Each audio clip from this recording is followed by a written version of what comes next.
আসসালামু আলাইকুম প্রিয় শিক্ষার্থীরা, আশা করি সবাই ভালো আছো।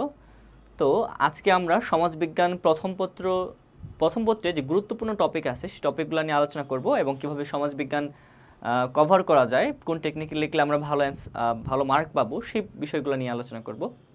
তো যেহেতু আমাদের সামনে হচ্ছে 25 সালের যারা শিক্ষার্থী আছি তাদের খুব সন্নিকটে পরীক্ষা, তো সেক্ষেত্রে আমরা কিভাবে রিভিশন দিব, আমাদের এখন আসলে রিভিশন দেওয়ারই প্ল্যান, কোন টপিকগুলো রিভিশন দিব, কোনগুলো গুরুত্বপূর্ণ এবং প্রশ্নগুলো কোথা থেকে আসে সেই জায়গাগুলো আজকে আমরা ফাইন্ড আউট করার চেষ্টা করব।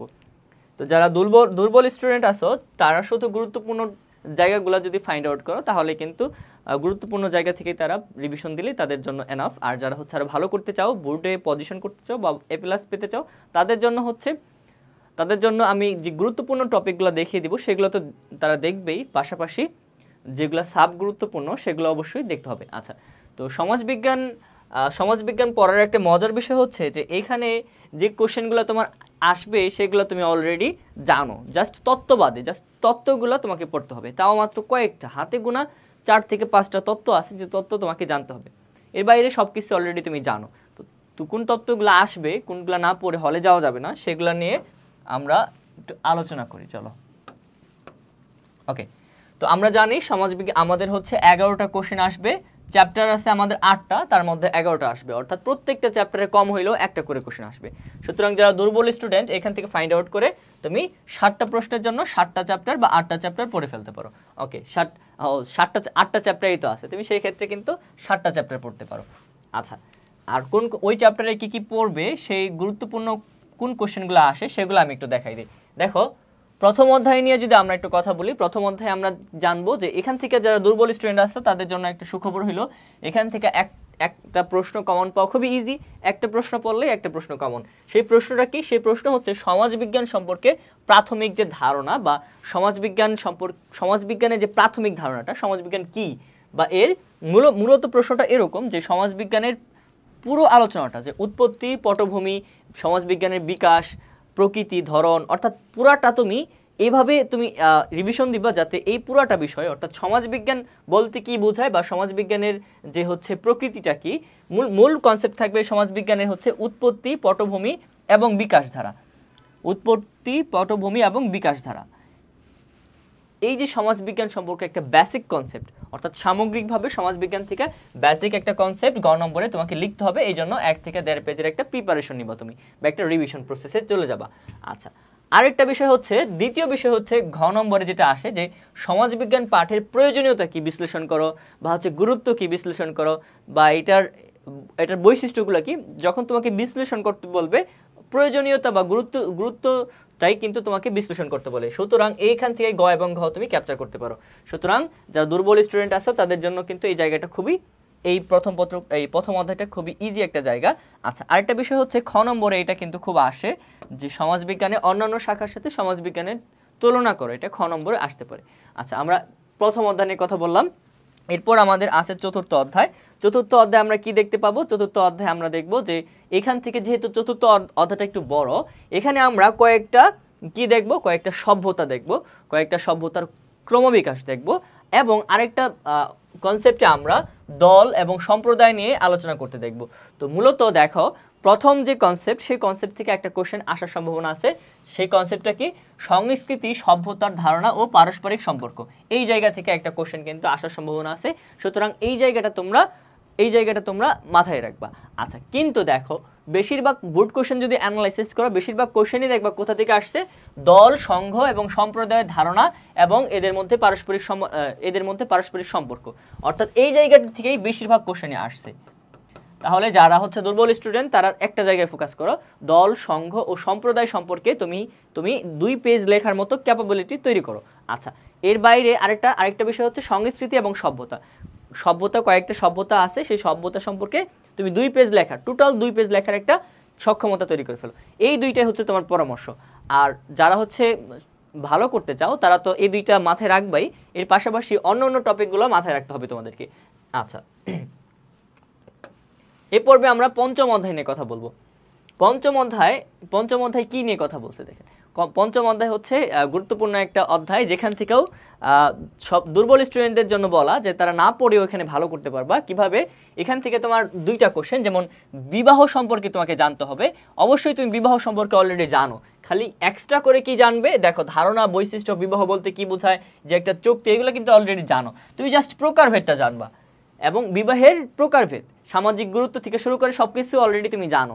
জাস্ট তাহলে বিবাহের প্রকারভেদ জানবা, আমি ধরলাম এটা গ নম্বরের জন্য তুমি রেডি করে ফেলবা, নিজের জন্য রিভিশন দিয়ে ফেলবা বিবাহের প্রকারভেদগুলা। আচ্ছা, আর এর বাইরে আর কি জানবা তুমি?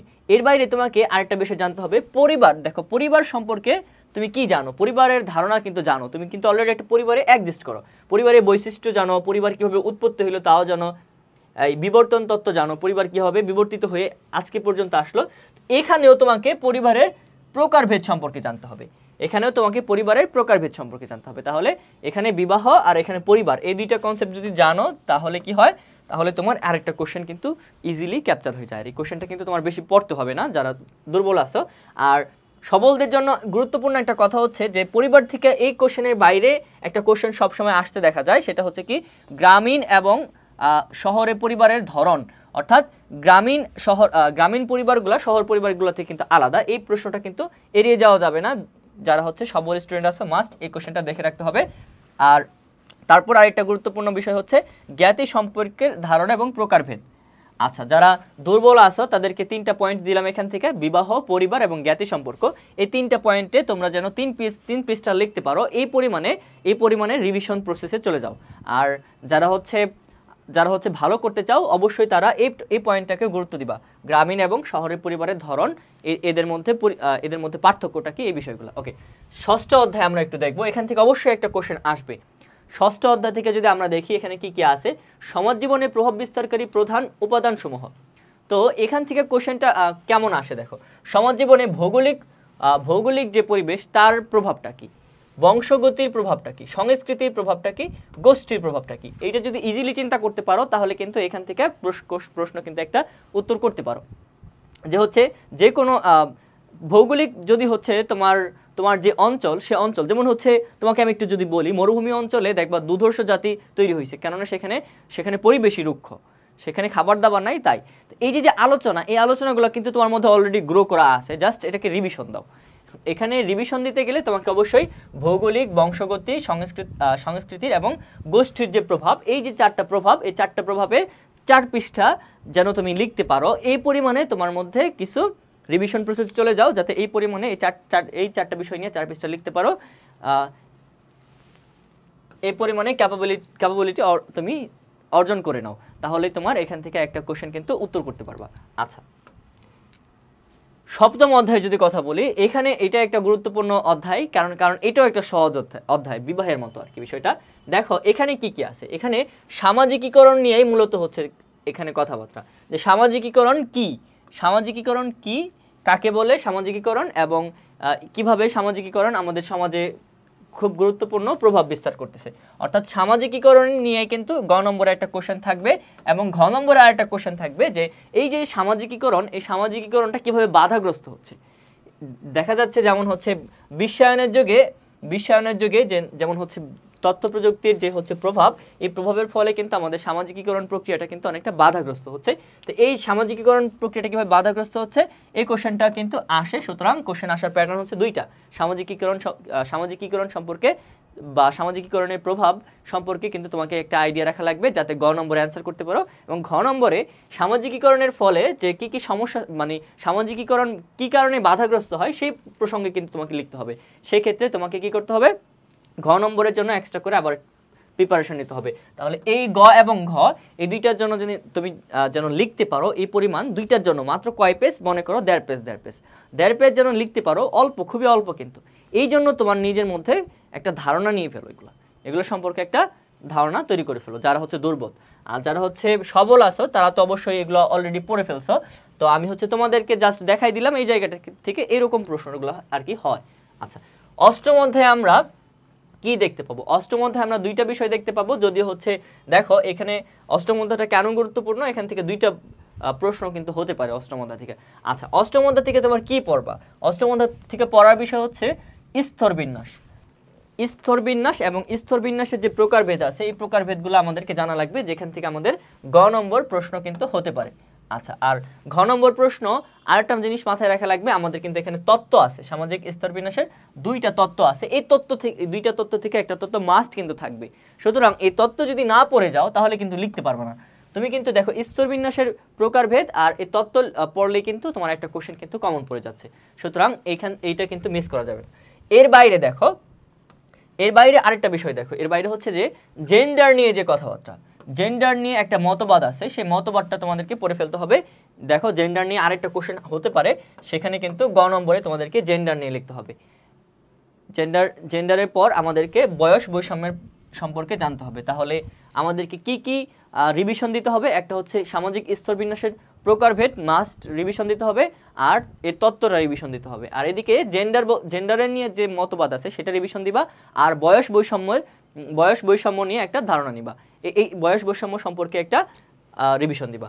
এই হচ্ছে, এখান থেকে কিন্তু প্রায় 2টা কোশ্চেন আসতে পারে, সুতরাং এই জায়গাটা তোমরা মিস করবা না। আচ্ছা, তারপর দেখো আর গুরুত্বপূর্ণ টপিক, দশম অধ্যায়ে গুরুত্বপূর্ণ টপিক বলতে এখানে কেমন কোশ্চেন আসে সেটা দেখানো যেতে পারে। দেখো দশম অধ্যায় যদি কথা বলো, এখানে 2টা আলোচনা আছে, একটা হচ্ছে বিচ্যুতিমূলক আচরণ, আর একটা হচ্ছে অপরাধের ধারণা। তো মূলত কনসেপ্ট একটাই, বিচ্যুতিমূলক আচরণ ডেভিয়েশন, আর হচ্ছে যে ক্রাইম, এই ক্রাইম নিয়ে কিন্তু তোমাকে লিখতে বলবে। সুতরাং দেখো বিচ্যুতিমূলক আচরণ নিয়ে তুমি গ এবং ক্রাইম নিয়ে তুমি ঘ, অর্থাৎ এই যে আমি তোমাকে 2টা কনসেপ্টের নাম বললাম, এই কনসেপ্ট সম্পর্কে জাস্ট তুমি যেন দেয়ার পেজ লিখতে পারো এই পরিমাণে একটা রিভিশন দিয়ে ফেলো। এ হচ্ছে কাজ। যারা দুর্বল আছে তাদেরকে এই অধ্যায়টা ফোকাস করতে বলবো, কারণ এই অধ্যায়টা অনেক সহজ। এই অধ্যায় সম্পর্কে অলরেডি তুমি জানো কোনটা ক্রাইম, তুমি জানো না কোনটা ক্রাইম না।